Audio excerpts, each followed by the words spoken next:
Hey YouTubers, the 18 people that watch me right now. I have another dream to tell you, and this one is very, very awesome. I woke up so happy. Okay, I got my hair cut, by the way. You like it? Okay, anyway. um, Let me think. Alright. I was in this cave. Uh, it almost felt like I was underground. And then Steve was with me. Actually, I think we were together at this point, Steve and I. But anyway, we were in this cave together, and I decided to walk out. And he stayed in there for a little while, and there was just like this big cut in the wall. Like this wasn't any type of shape or whatever, just a big cut in the wall. I walk out, and this grass is just green as could possibly be, and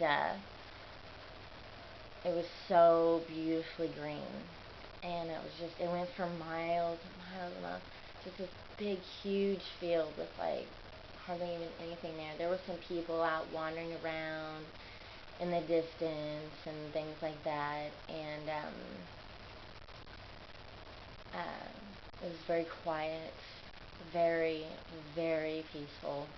And then I saw this table appear, like kind of like a vanity table for women that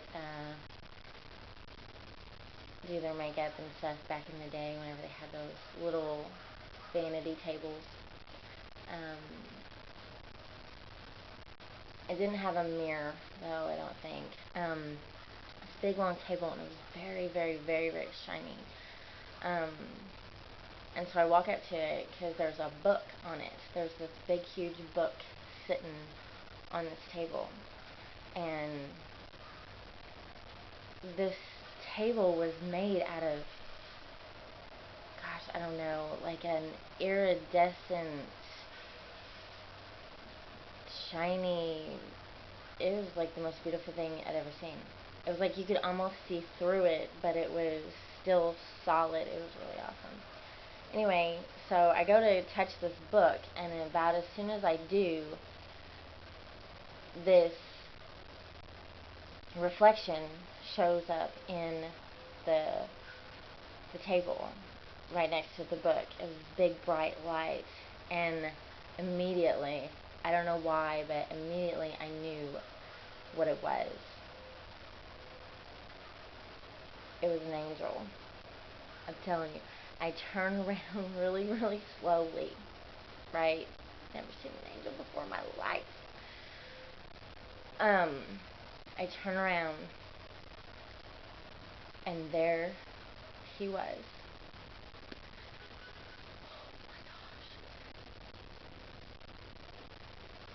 He wasn't like you hear about. He wasn't very tall. He wasn't very much taller than me. And by this point, Steve had walked up. He had found me, and he had walked up and was standing next to me.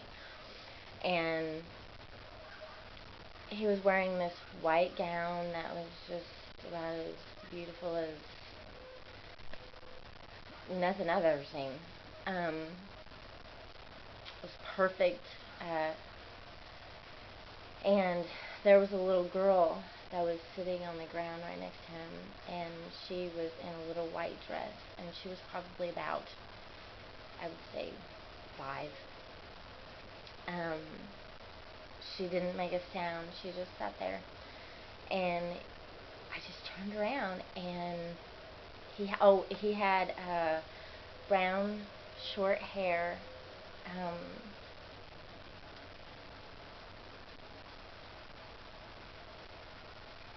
Just thinking about it makes me want to cry.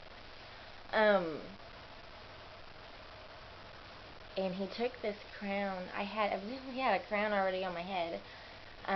He took this crown off of my head. He went like this, and he said, "Here, I've got something better for you."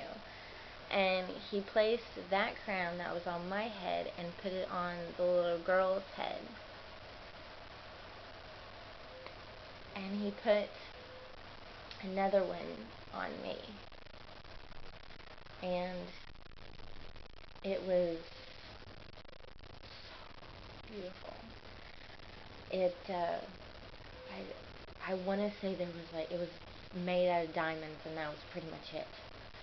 Um, it was bigger, and it was just the most beautiful thing I'd ever seen. And then he just stood there after he put it on my head. He just stood there very quietly, and he smiled. And that was it. And that was it. But the feeling I got from the stream was just absolutely amazing. I woke up and I had the most awesome feeling I could ever feel. I had to tell everybody. My ex-husband and I were holding a Bible study at the time. He still does, and the people that were, coming to it, I had to tell them right away. I said, I had a dream. It was so amazing. I will never forget it. To this day, I'll never forget it. It was very short, but it was very,